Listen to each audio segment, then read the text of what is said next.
चलिए मंगलाचरण करके प्रारंभ करते हैं। ओम सदाशिव समारंभां श्री शंकराचार्य मध्यमाम् अस्मदाचार्य पर्यन्तां वंदे गुरु परंपराम्।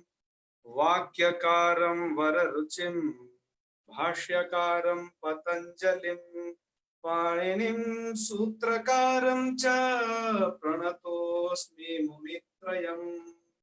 सर्वेभ्यो नमो नमः।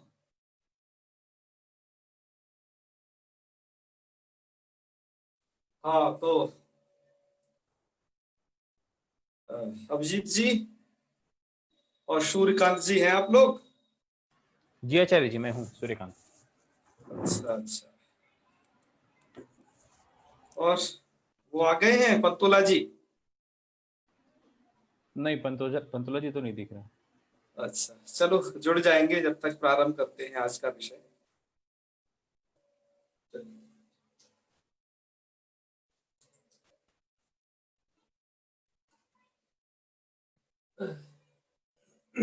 चलिए तब तो प्रारंभ करते हैं, जुड़ते जाएंगे। मित्रों, कल हमने इको एणचि जैसे कुछ सूत्र पढ़े थे। उसके बाद तस्मिन् नीति निर्दिष्टे पूर्वस्य इस परिभाषा सूत्र की चर्चा की थी आप लोगों से। तो अब इसमें ये करना है आपको आगे,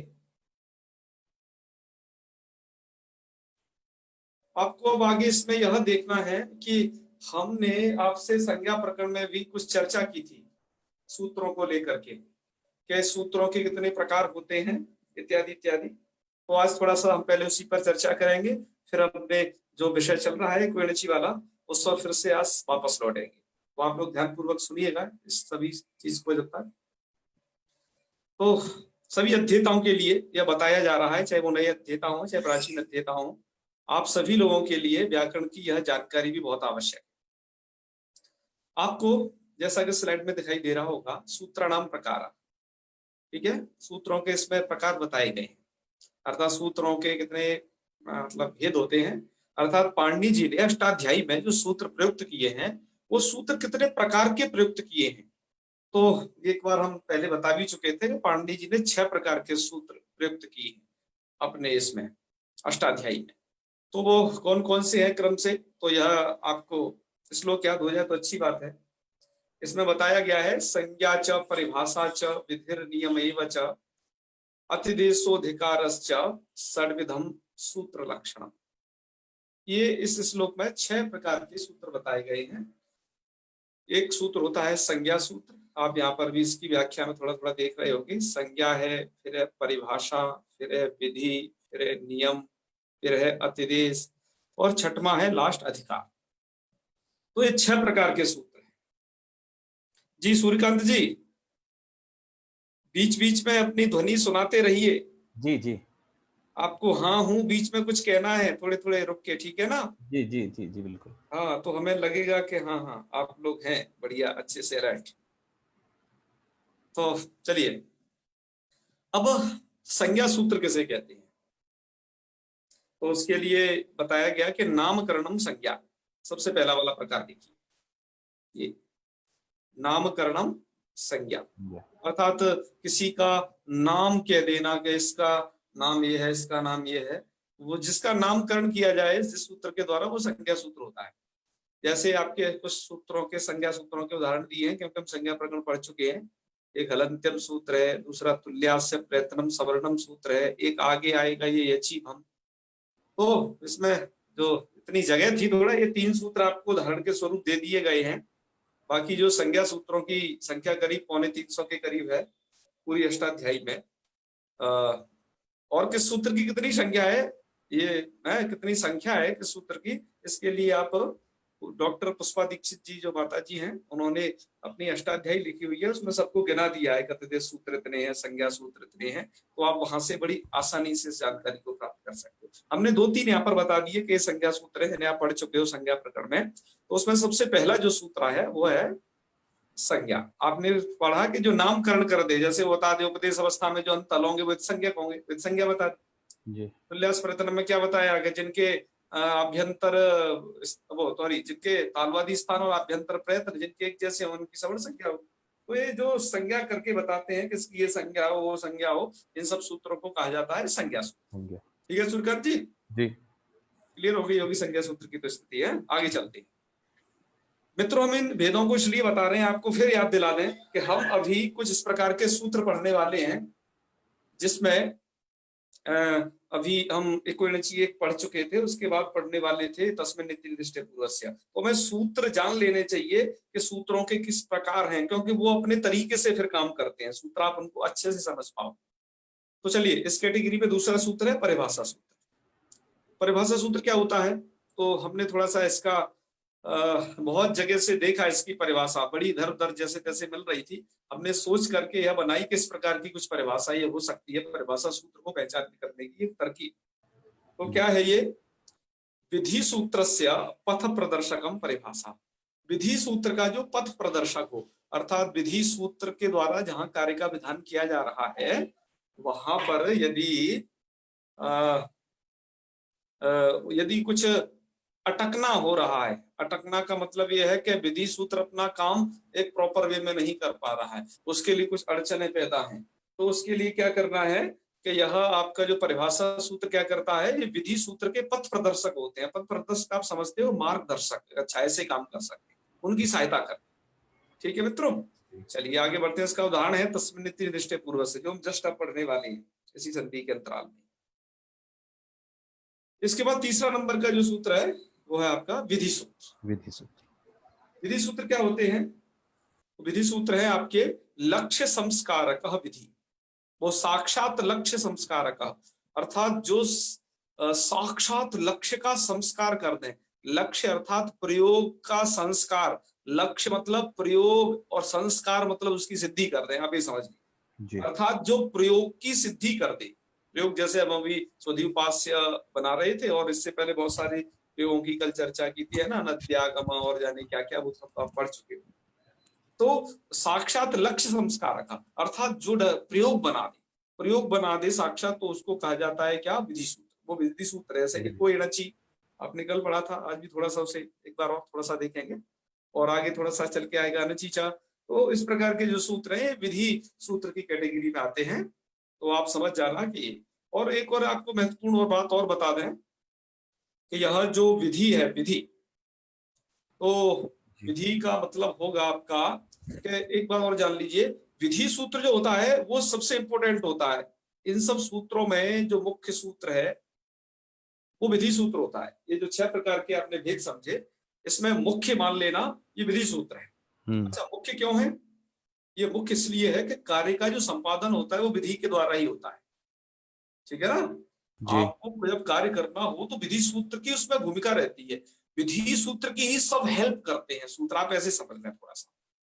ठीक है ना, बाकी जो और जो बचे कुछ 5 सूत्र हैं वो सब इसके हेल्पर टाइप के समझिएगा, है ना, कुछ हो एक और कुछ एक आध कुछ छोड़कर। तो ये मुख्य सूत्र विधि सूत्र ही है, जहां कहीं कार्य करना होगा इसी सूत्र को करना होगा। ठीक है जी। प्रश्न बाद में लेते हैं, थोड़ा सा एक बार इनको कह लें फिर हम प्रश्न लेंगे। और फिर है चौथा नियम सूत्र। नियम सूत्र क्या होता है कि बहुत्र प्राप्त संकोचनम नियम, आप जैसी परिभाषा में देख रहे होंगे, बहुत्र प्राप्त संकोचनम नियम, अर्थात जहां पर बहुत्र प्राप्त अर्थात कोई एक सूत्र है वो बहुत ज्यादा जगह पे प्राप्त है, आप ऐसे समझिएगा। जैसे कोई यदि एक विधि सूत्र यदि ज्यादा जगह को, ज्यादा एरिया को कवर कर रहा है, ज्यादा जगह वह लग रहा है, तो उसका संकोचनम अर्थात उसको जो संकुचित कर दे, अर्थात उसके एरिया को थोड़ा समेट दे के भैया तुम इतने में न लगो, इतने में ही लग लो, ऐसा जो सूत्र कहे वो नियम सूत्र कहलाएगा।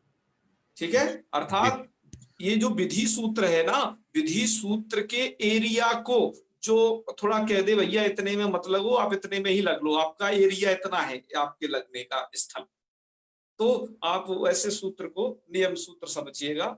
जैसे वो नियम सूत्र है आपके पति समास एवं, आगे अजंत पुल्लिंग प्रकरण में ये सूत्र आएगा, और एक है ये रात सस्य, दूसरा उसके बगल में ही पढ़ा गया है।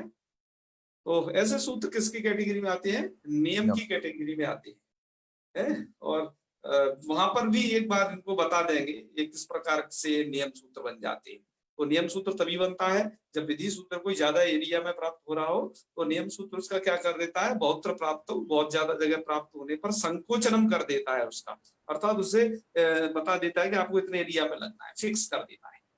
तो ऐसे सूत्र जो होते हैं वो नियम की कैटेगरी में आते हैं। उदाहरण आपके आगे कोष्टकों में जो भी हैं आगे सब उदाहरण है, इनको थोड़ा ध्यान में रखते जाइए जी। ठीक है, आगे सूत्र सब आएंगे जी। अब एक भेद और है अतिदेश सूत्र। अतिदेश सूत्र क्या है, मैंने लिखा है कि यो यादृशो नास्ति तादृशम स्वीकरणम अतिदेशा, अर्थात जो जैसा नहीं हो पर उसको वैसा यदि बना दिया जाए किसी के द्वारा, ऐसा सूत्र आएगा आपका अतिदेश की कैटेगरी। अर्थात जो जैसा नहीं है पर उसको उस सूत्र द्वारा वैसा बनवाया जा रहा है कि नहीं तुम ये हो जाओ, तो आप ये समझ लेना है ना, तादृशम स्वीकरणम अतिदेश, अर्थात वैसा स्वीकार करवा देना अतिदेश सूत्र है। जैसे आगे बहुत ही फेमस सूत्र है अंतादिवच्च, आगे आएगा असंधि प्रकरण में, तो अंतादिवच्च, तो यह सूत्र ऐसे अतिदेश सूत्र कहलाएंगे। और इनकी एक थोड़ा विशेषता क्या रहती है, थोड़ा मोटा मोटी समझने के लिए, हालांकि सार्वत्रिक नियम नहीं है, इसमें आप देख रहे हो वच्च ऐसा लास्ट में लिखा हुआ है, अर्थात ऐसे सूत्रों में प्रायः वत आता है। क्या आता है, वत, व और त, तो आप इसमें भी देख रहे होगे वच्चा में ये वत है, वत। तो ऐसे इससे भी आप थोड़ा पहचान कर सकते हो, हाँ ये अमुक सूत्र है, इस प्रकार का है ना। और हालांकि उसकी प्रकृति कैसी है कि यो यादृशः नास्ति, जो जैसा नहीं है तादृशम स्वीकरणम अतिदेशः, उसको वैसा बना देता है कि नहीं ऐसा ऐसा ही स्वीकार करेंगे आप, तो ऐसा यह आएगा अतिदेश सूत्र की कैटेगरी। आइए छठे नंबर का पढ़ते हैं जी। छठे नंबर का है लास्ट सबसे अधिकार सूत्र। अधिकार सूत्र में क्या है, अधिकार सूत्र में है कि एकत्र पठितस्य पदस्य, एक जगह एक जगह अर्थात एक सूत्र में पद पढ़ा गया और उसका क्या हो, अग्रेपि सूत्रेषु लाभ, उस पद का लाभ आगे के सूत्रों को भी मिल जाए। एक पद पढ़ा गया और उस पद का लाभ आगे सूत्रों में चला जाए, मतलब अधिक एरिया में चला जाए। जैसे आप समझते हो ना कि अंधेरे में क्या कर दिया जाता है, यदि आप गली के बाहर टॉर्च लगाते हो, थोड़ा लंबी गली है तो उस गली में आने वाली जितनी भी चीजें हैं वो सब प्रकाशित होंगी। इसी प्रकार से अधिकार सूत्र प्रायः पाद के आदि में पड़े होते हैं, जिनको लंबे अधिकार चलने हैं, तो वो एकदम टॉर्च जैसा काम करते हैं कि बस जहां टॉर्च लगाई उसके बीच बीच में जो जो आएगा वो सब प्रकाशित होगा। इसी तरीके से अधिकार सूत्र क्या होता है, एकत्र पठितस्य पदस्य, एक जगह पद पढ़ा कोई और उस पद का अग्रेपि सूत्रेषु लाभ, आगे के सूत्रों में भी वह पद लगातार जाता रहे, है ना। आगे के सूत्रों में वो पद निरंतर जहां तक उसको बता दिया जाए कि भैया तुम सूत्र हो, अधिकार हो, तुम्हारा अधिकार कहां तक रहेगा कि उस सूत्र तक रहेगा, उस सूत्र का नाम ले दिया जाए, अथवा ये बता दिया जाए कि आपका अधिकार उस अध्याय अथवा उस पाद तक रहेगा अष्टाध्यायी की। तो ऐसे जो सूत्र हैं, ऐसे सूत्रों को अधिकार की कैटेगरी में गिना जाता है। इसमें से इसका उदाहरण है जैसे प्रत्यय सूत्र का अधिकार है, एक हमने यहाँ लिख दिया, बाकी जगह नहीं थी, बाकी आप लोग समझ लें बाकी तो। जैसे एक सूत्र है धातो हो, एक है कारके, एक है परश्च, इस प्रकार के जो अष्टाध्यायी में सूत्र हैं वो सभी के सभी आते हैं आपके अधिकार की कैटेगरी जी। तो आप समझ गए होंगे। यदि आपको इन सूत्रों के संबंधित और भी यदि प्रश्न है तो अब आप अपने जिज्ञासा रख सकते हैं, है ना, अन्यथा फिर हम अगली स्लाइड में अब आगे देखेंगे इनका थोड़ा स्पष्टीकरण, विधि का और परिभाषा का स्पष्टीकरण थोड़े आगे ही करने वाले हैं जब तस्मिन् नीति को अब पढ़ाएंगे। तो इतने में कोई संदेह हो तो बता दीजिए। जी आचार्य जी, मुझे एक संदेह है। जी जी जी। अधिकार सूत्र और अनुवर्तन जो करते हैं उसमें फिर अंतर कितना है? अंतर बस उसमें इतना सा रह जाता है, सूर्यकांत जी बोल रहे हैं ना। जी जी। हाँ, अंतर इतना सा रह जाता है कि अनुवृत्ति होती है सीमित क्षेत्र के लिए। अच्छा। जैसे वो 2, 4, 10 सूत्रों में जा सकती है ना, जब तक एक कोई दूसरा वहां तक मिल नहीं जाएगा, पद वहां तक आवश्यकता है। अधिकार सूत्र का एरिया थोड़ा वाइड होता है, ज्यादा एरिया होता है उसका। अच्छा। बस उसको एक जगह पढ़ दिया, सब जगह ले जाते जाओ, ले जाते जाओ, ले जाते जाओ, और जहां बता दिया जाएगा कि इस पाद के अंतिम तक जाएगा ये, तो बस वही वो रुक जाएगा, उसके आगे नहीं जाएगा। अच्छा अच्छा, और पूरा इस का पूरा प्रकार से सूत्र अंतर जाएगा किया जाता है इसमें।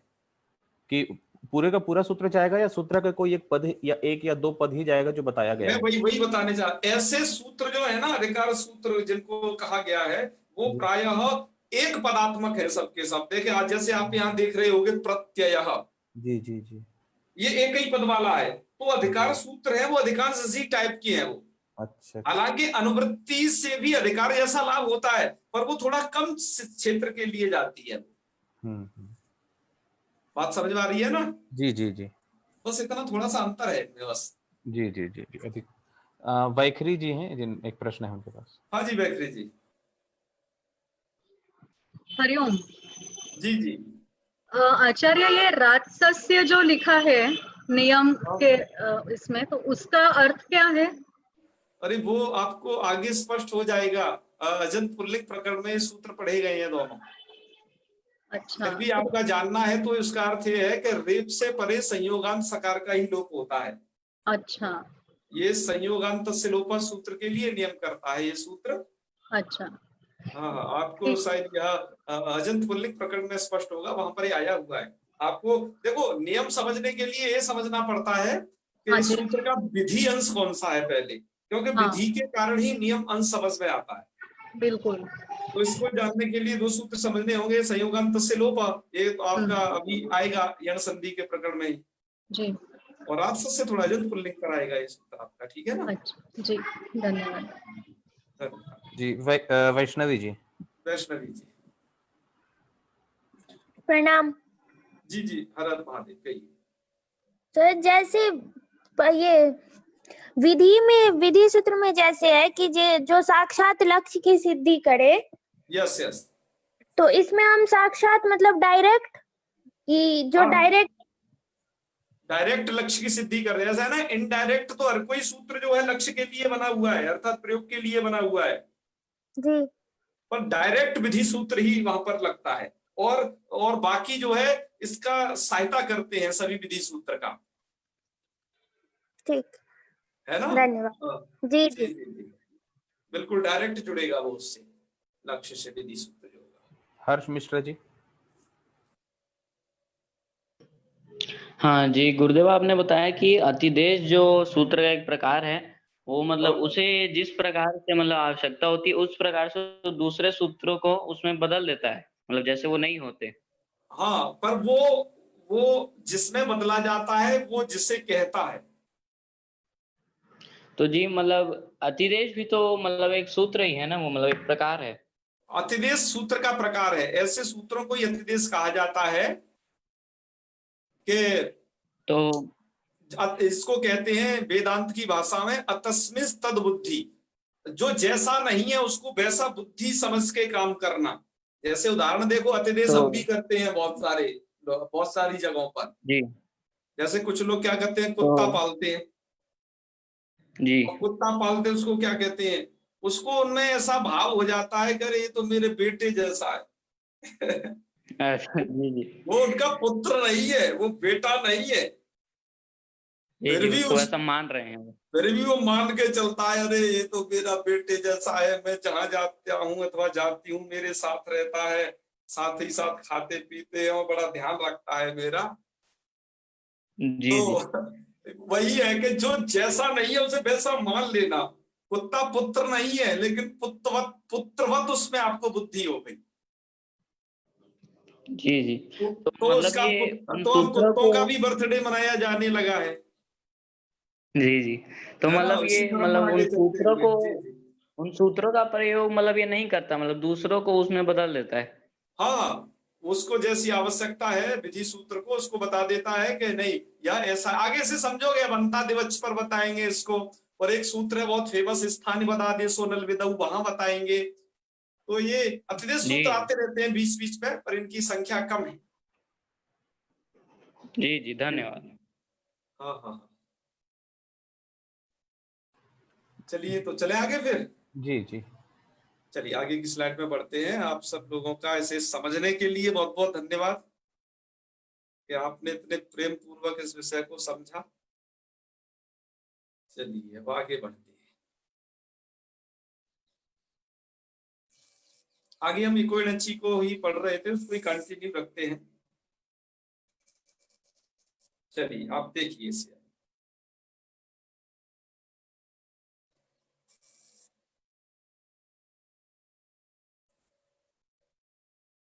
इसमें है आपके यण संधि। यण संधि को अब हम आपको एक बार आगमन विधि से पढ़ा चुके हैं, अब आपको एक यण संधि को निगमन विधि से पढ़ा रहे हैं, अर्थात अब आपको नियम बताएंगे, नियम से तब आपको प्रयोग की तरफ ले जाएंगे। तो आइए आपके सामने प्रस्तुत है ये विधि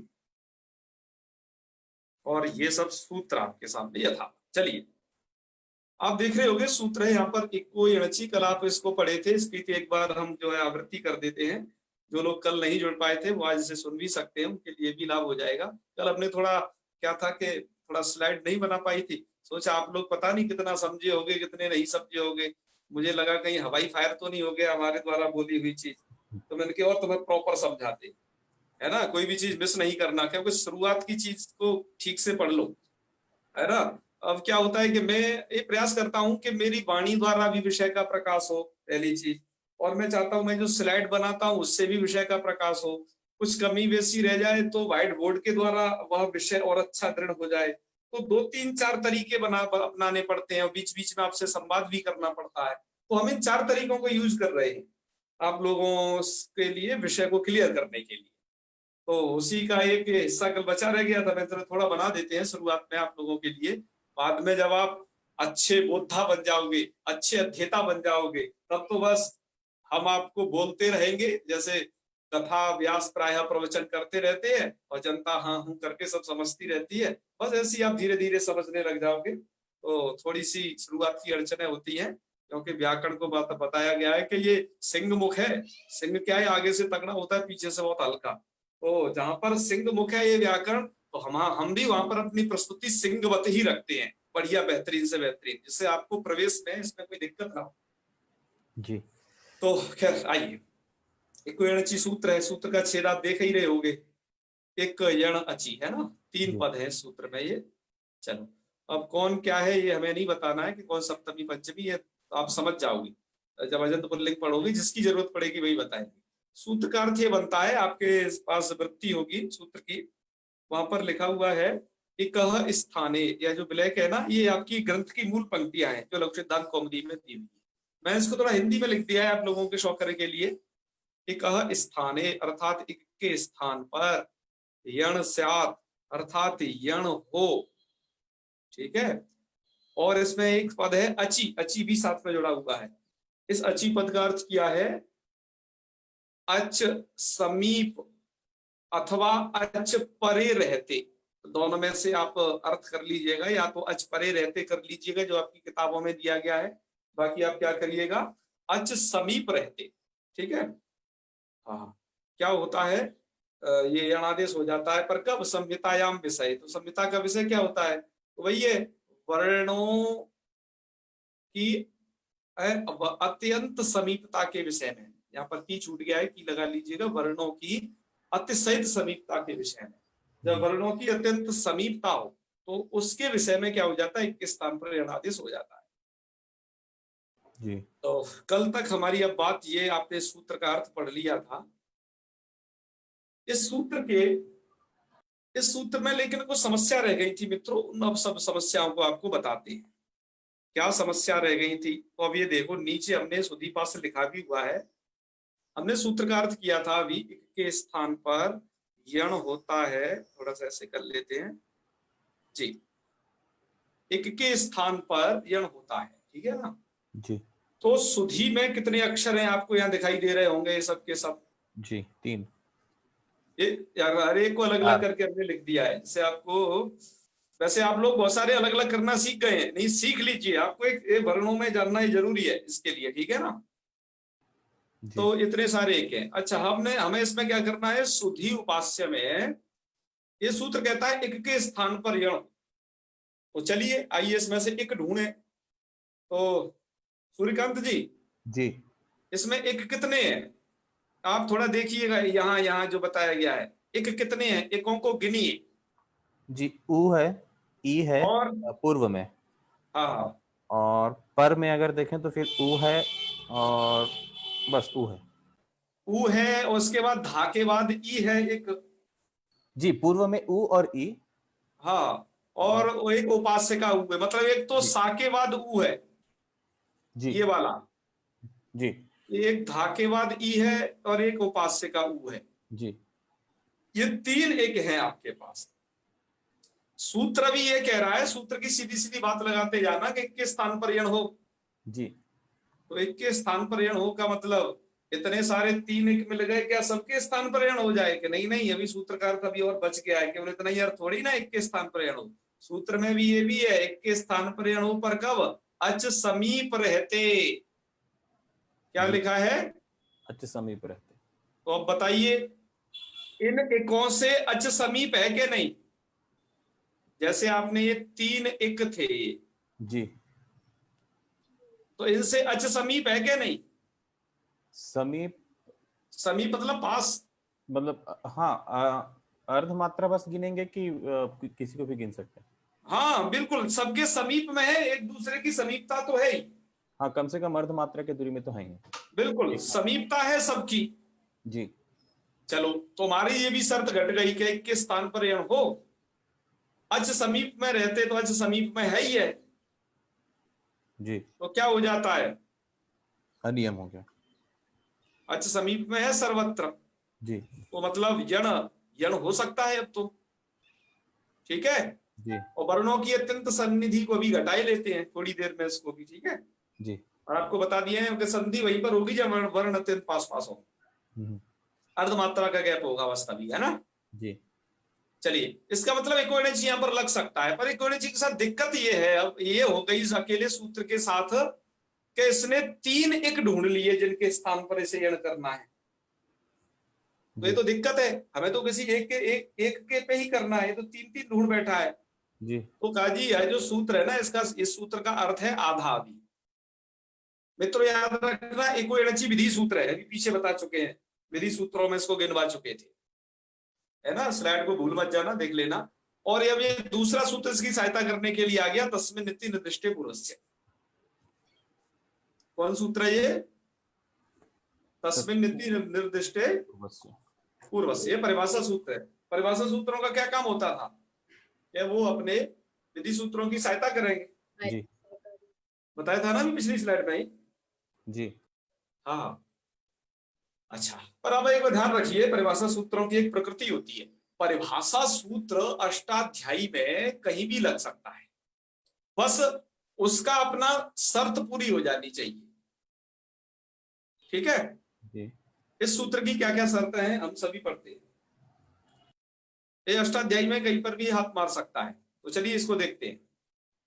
अब सूत्र है आपका, देखिए, तस्मिन् निति निर्दिष्टे पूर्वस्य। सूत्र का अर्थ क्या है? आप पदच्छेद तो देख ही रहे होगे। सूत्र कहता है सप्तमी निर्देशेन।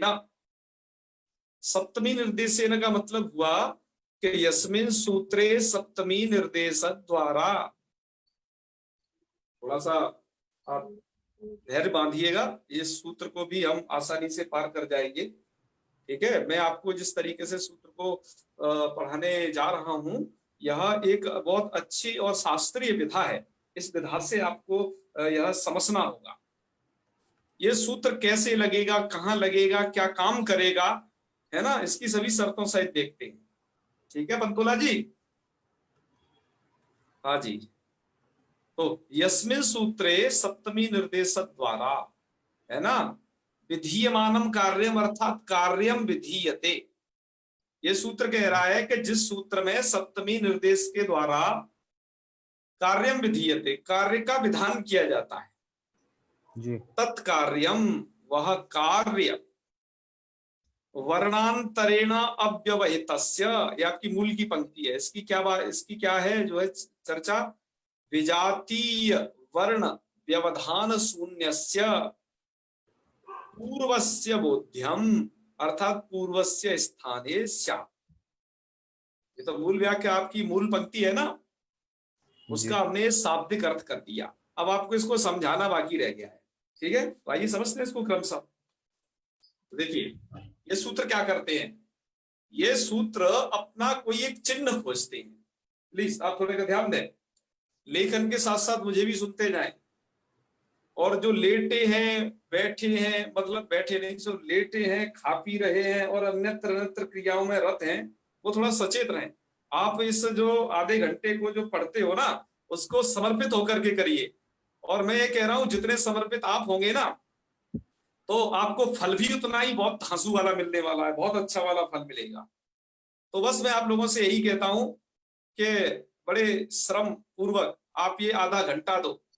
नेताजी सुभाष चंद्र बोस जी क्या कहते थे, तुम मुझे खून दो, मैं तुम्हें आजादी दूंगा।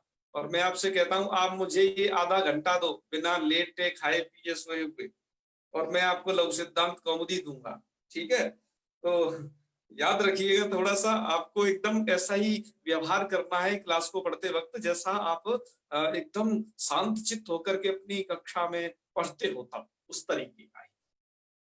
तो चलिए, सूत्र का यह कहता है, सप्तमी निर्देशेन विधीयमानम कार्यम, अर्थात सप्तमी निर्देश के द्वारा विधीयमानम कार्यम, अर्थात जिस कार्य का विधान किया जाए। अब ये तो बड़ी धांसू बात कह दी इसने कि सप्तमी निर्देशेन। मैंने आपसे कहा परिभाषा सूत्र करते हैं अपने विधि सूत्रों की सहायता, ये तस्मिन् नित्य निष्ठे पूर्व से परिभाषा सूत्र है। अब परिभाषा सूत्र क्या होते हैं, आप ध्यान रखिए। परिभाषा सूत्र अपने चिन्ह को देखते हैं और अपने उस चिन्ह को देखते हुए वहीं पर लग जाते हैं। परिभाषा सूत्र इस टाइप के होते हैं कि जो ऐसा नहीं कि उनका अनुवृत्ति क्रम हो कि उसके बाद उसमें जाएंगे, उसके बाद उसमें। परिभाषा सूत्र अपने चिन्ह को जिस सूत्र में देख लेगा, चाहे वो सूत्र अष्टाध्यायी के किसी भी पाद में, किसी भी अध्याय में पड़ा हो, बस ये सूत्र क्या कर देगा कि उस चिन्ह को यदि देख लेगा तो तत्काल उसके साथ जुड़ जाएगा। क्या कर देगा? तत्काल उसके साथ ये जुड़ जाएगा कि हाँ भाई ये चीज।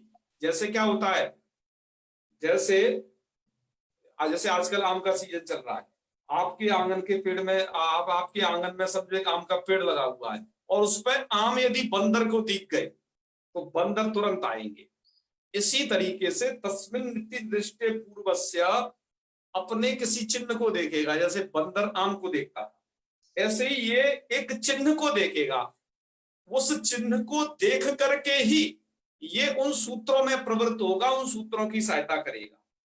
तो चलिए, ये सूत्र क्या देखता है? ये सूत्र देखता है कि जिस सूत्र में सप्तमी का निर्देश हो, ध्यान दीजिए, सप्तमी निर्देशेन, जिस सूत्र में सप्तमी निर्देश किया गया है, तो आप पहचानोगे कैसे? कुछ तो ऐसे लोग हैं कि जिन्होंने संस्कृत का सभी अभी ठीक से नहीं जाना होगा, वो सप्तमी का निर्देश क्या समझेंगे अभी शुरुआत में। तो अभी तो मैं आपको जो बता दे रहा हूं कि ये सप्तमी का निर्देश है, उसे श्रद्धा भक्ति पूर्वक मान जाइएगा।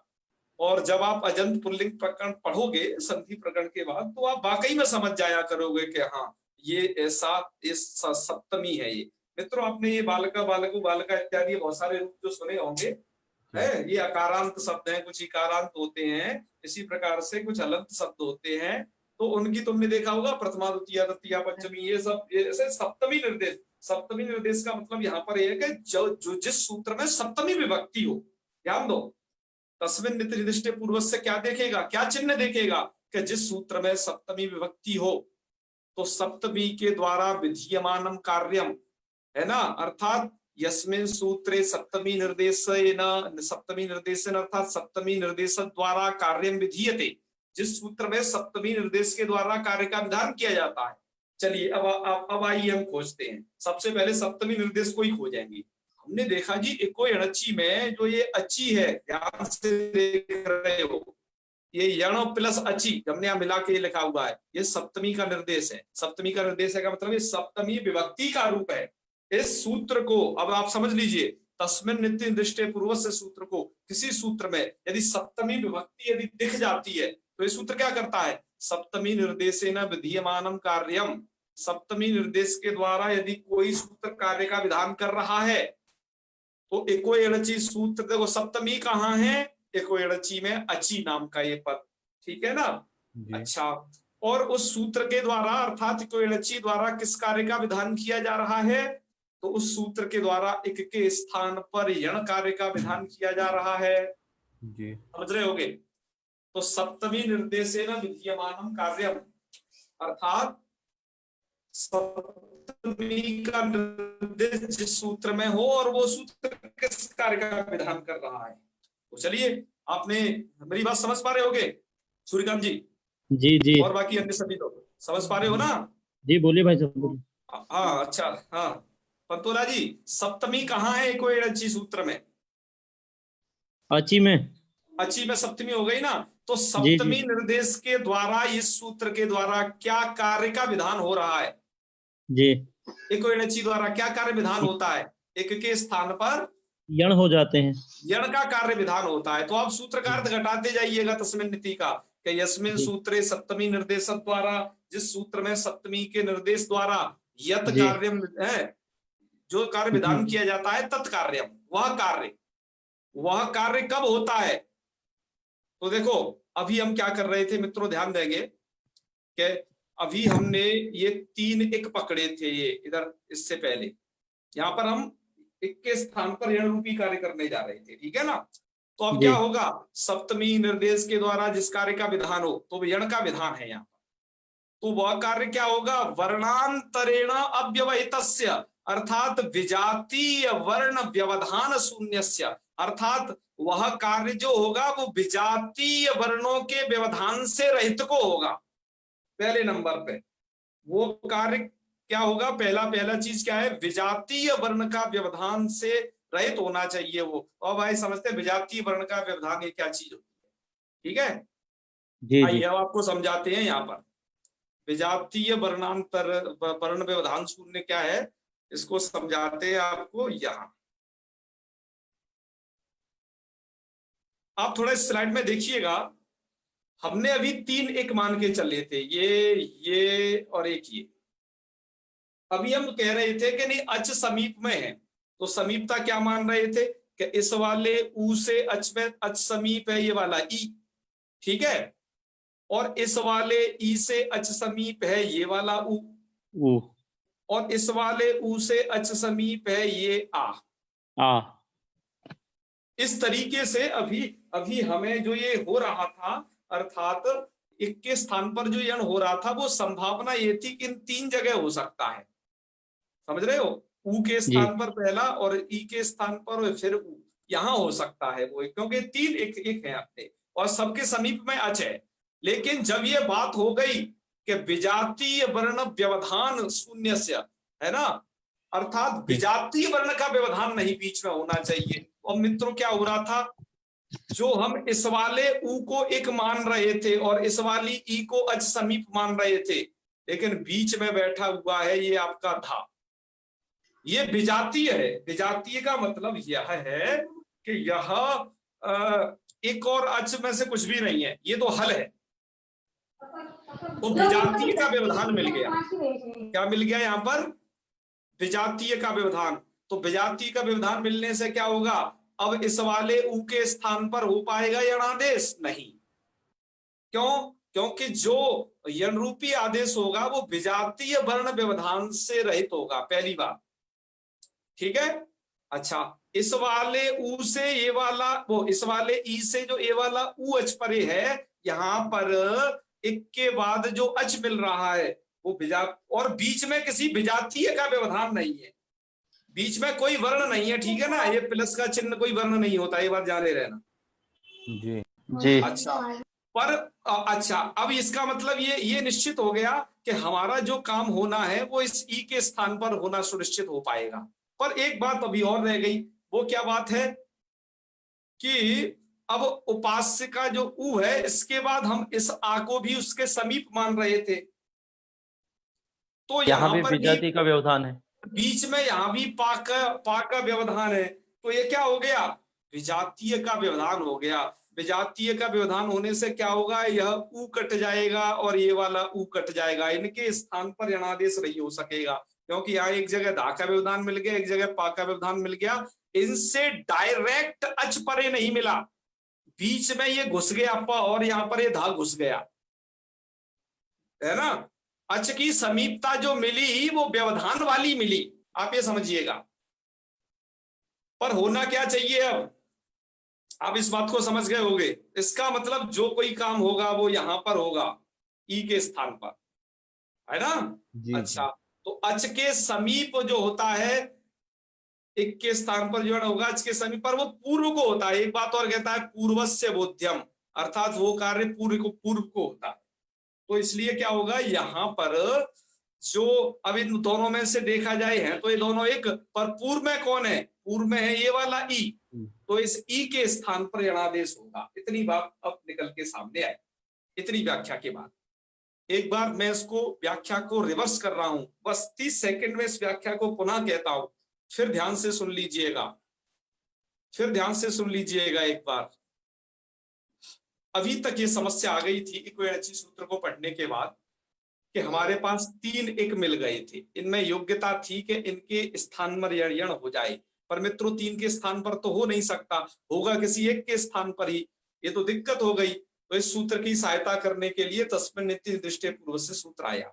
तस्मिन् नित्य निर्दिष्टे पूर्व से सूत्र करता क्या है कि एक चीज देखता है, ये सप्तमी का निर्देश जिस सूत्र में होगा, तो सप्तमी इसने ये देखी कि अच्छी सप्तमी है कोई अच्छी, तो जिस सूत्र में सप्तमी विभक्ति ये देखेगा, सूत्र वहां क्या काम करेगा, और सरल आपको कह रहे हैं इस बात, वहां पर ये क्या काम करेगा।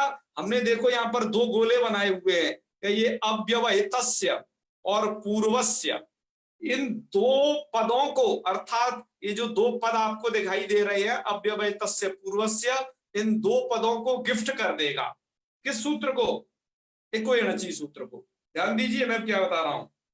यह सूत्र क्या कह देगा कि जिस सूत्र में सप्तमी हो और सप्तमी के तो द्वारा वहां जिस कार्य का विधान किया जा रहा है वो अव्यवहितस्य और पूर्वस्य, ये 2 चीज मिल जाएंगी उस सूत्र के साथ।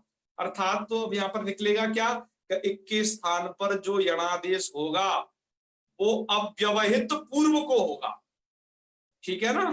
वो क्या होगा? अव्यवहित पूर्व को वह यणादेश होगा, अर्थात वर्णों का व्यवधान विजातीय का बीच में नहीं रहेगा, ऐसे पूर्व को वो यणादेश होगा। तो अब क्या हुआ, इस सूत्र ने तस्मिन् निति ने सहायता की इक्वैची की। इक्वैची का अभी तक आपने जो अर्थ दे पहले पढ़ा था, केवल एक स्थाने यण स्याद अच्छी संवितायाम विषय, इतना पढ़ा था मात्र। अब जब इस सूत्र की से सहायता मिली, इक्वैची को जब तस्मिन् निति की सहायता मिली, तो क्या हो गया, इस सूत्र ने अपने अर्थ को और परिष्कृत कर लिया। क्यों? क्योंकि अब तस्मिन् निति सूत्र जब उस सूत्र की सहायता करेगा अच्छी सप्तमी को देख करके, इस चिन्ह को देख करके, तो 2 पद गिफ्ट कर देगा जो हमने यहाँ गोला में बनाए हुए हैं, वो इक्वैची को गिफ्ट करेगा। तो गिफ्ट उसको वो दे देगा, तो उसका अर्थ क्या बनेगा उस सूत्र का? उस सूत्र का अर्थ फिर क्या बनेगा वो हमने देखो यहाँ पर ये येलो कलर में लिखा हुआ है पूरा अर्थ, ठीक है। कि अब इसमें क्या हो रहा है, देखो मैंने जो येलो कलर में लिखा है, इन दोनों सूत्रों का मिलके अर्थ है। ध्यान दीजिए, जब इक्वैची की सूत्र ने सहायता की तस्मिन् निति ने, तो दोनों का मिलके क्या अर्थ बनेगा। मित्रों मैं आपको बता रहा हूं कि लघु सिद्धांत कौमुदी में परिभाषा सूत्रों का विधि सूत्रों के साथ मिलकर के अर्थ किया जाता है। एक प्रणाली है पहली कि मिलकर अर्थ किया जाता है, और या फिर अलग अलग भी अर्थ किया जाता है। जैसे यहाँ पर आपने देखा कि इक्वैची का एक अलग अर्थ पहले कर दिया, बाद में तस्मिन् निति अलग से दिया, उसका एक अलग अर्थ कर दिया। गुरुजी ये सूत्र याद करने पड़ेंगे क्या हम लोगों को? अब ये तो आप पर निर्भर है, आप कैसे कार्य कर सकते हो। क्यों? यदि आपको दूसरे को समझाना है तो कैसे समझा पाओगे बताओ, बिना याद किए हुए या फिर याद किए हुए कैसे समझाओगे? वही कह रहा था मैं, कुछ तो करना होगा ना जब यहाँ पर है जी। ये तो आपको याद तत्काल हो जाएंगे। आपको याद में कोई दिक्कत तो नहीं आ रही ना? याद में कोई दिक्कत आए तो बता देना, शंख पुष्पी और ब्राह्मी पिला देंगे आपको, ठीक है। एकदम बढ़िया से याद होगा, चिंता न करिए, गर्मी के मौसम में भी। ये तो घर ही है, लॉकडाउन में हो जाएगा याद।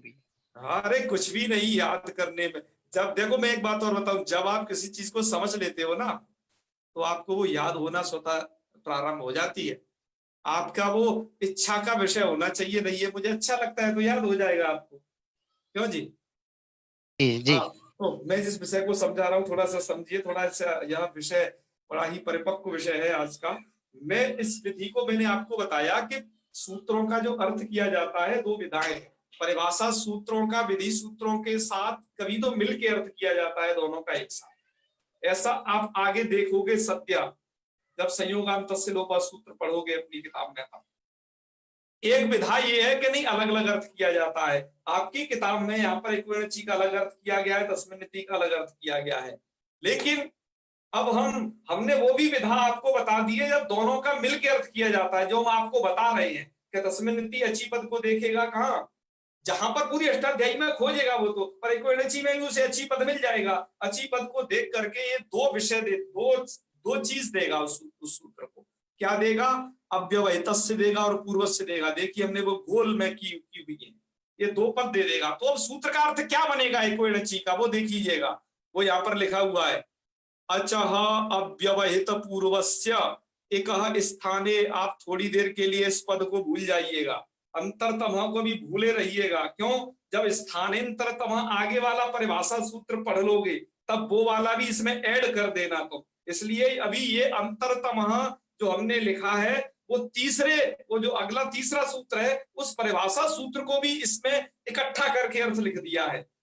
अभी आपको अंतरतमः को गोला में इसलिए रखना है कि अभी आप विधि सूत्र अर्थात इक्विवेलेंसी का केवल एक परिभाषा सूत्र अर्थात तस्मिन्निति के सहयोग से जो अर्थ बना वो किस तरीके का बन रहा है आप ये जानोगे।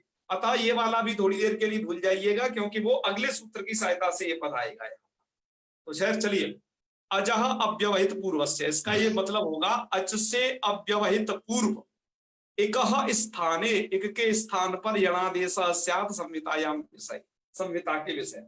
अब देखो ये अर्थ आपको सुदीपास्य में इसका घटा लीजिए, इसको संघटना कर लीजिए इस अर्थ की। अचः अव्यवहित पूर्वस्य, अच से अव्यवहित पूर्व। तो अच मान लेते हैं इस ऊ को, इस ऊ से इस अच से अव्यवहित पूर्व में है ये ई जो कि इक है।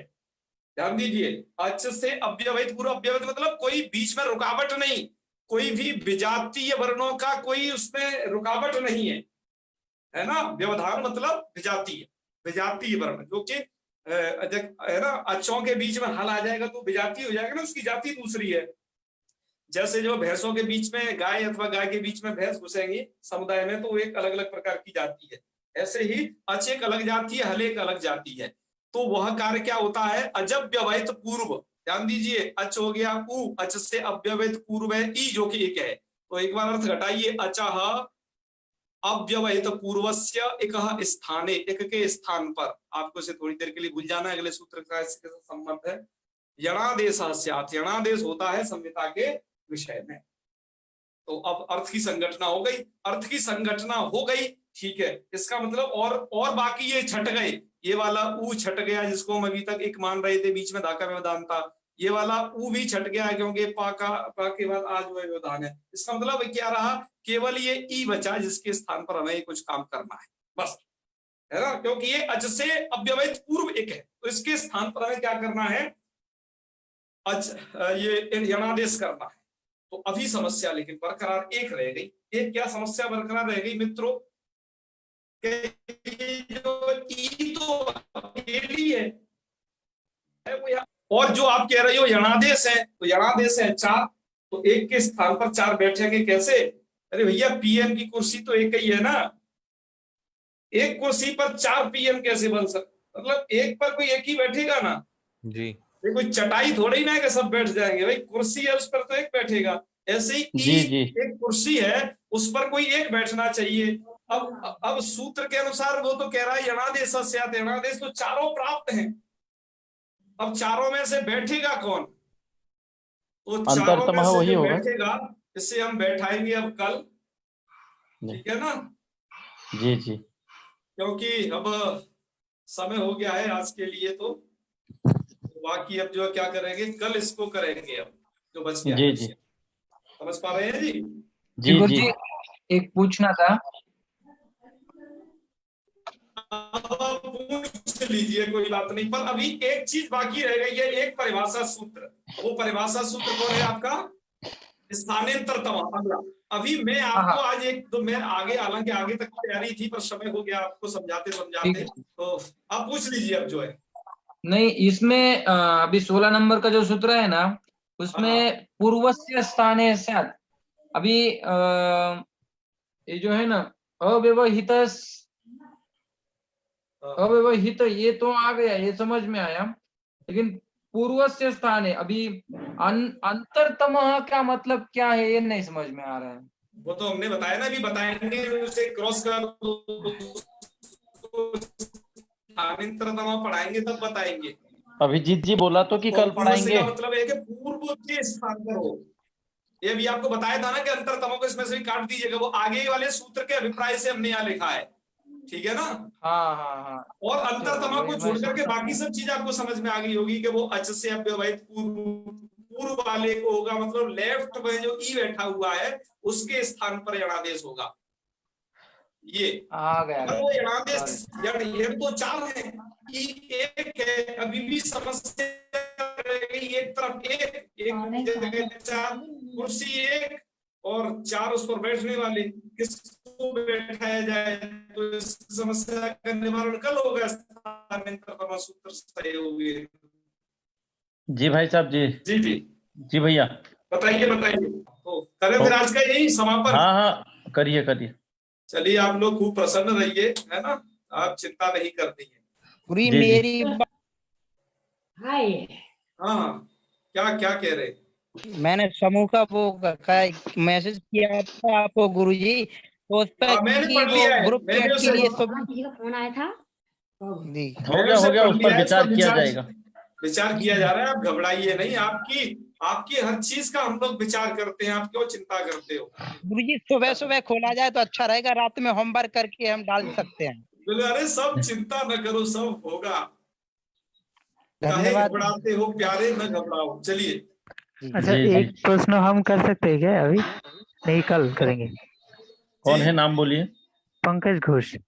बोलिए बोलिए। बोलिए गुरुजी, जो सप्तमी विभक्ति युक्त पद है भगवान बोला है आपने, जी इसका जी कोई दूसरा उदाहरण जत्र ये सूत्र प्रयोग होता है एक अरे दे आपको सकते हैं? दूसरे नहीं, आप थोड़ा सा जुड़े रहिए, आपको इतने उदाहरण देंगे आप स्वयं आचार्य समझ जी। जाओगे। आचार्य जी हाँ भैया। हाँ जी जी जी। हेलो। हाँ भैया कहिए, मैं कह रहा हूँ कहिए। ना, हाँ हाँ कल केवल 5 मिनट आप तब तक जैसे बालक शब्द के रूप लिखे रहिएगा, उसमें प्रथमा द्वितीय तृतीया सप्तमी होती क्या है, केवल इतना एक बार दिख जाएगा लोगों को। अरे मैं मुझे तो लगता है आपके ना, आपको घबराना नहीं है। मैं एक और बात कहा था, मैंने आपसे हाँ। कहा अच्छी पद में सप्तमी विभक्ति है, अभी श्रद्धा भक्ति पूर्वक मान जाओ, अजंत पुल्लिंग पर आप दिल से समझने लग जाओगे कि हाँ सप्तमी है। अभी आपको दिक्कत होगी, हालांकि मैं आपको इस तरीके का व्याख्यान अभी परेशान नहीं करना चाहता था बता करके, पर क्या करूं, शास्त्र की विधि ऐसी है कि वो थोड़ा टच करके चलना पड़ता है, नहीं आगे आपको शंकाएं होंगी मन में, अतः थोड़ा बताना पड़ता है ये सब चीज।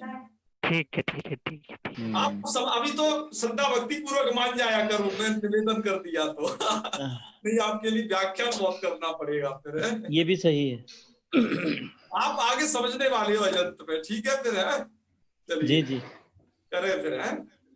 ओम सर्वे भवन्तु सुखिनः, सर्वे सन्तु निरामया, सर्वे भद्राणि पश्यन्तु, मा कश्चित् दुःखभाग् भवेत्। ओम शांति शांति शांति। सर्वेभ्यो नमो नमः। शुभरात्रि। नमो नमः शुभरात्रि। नमस्ते नमस्ते।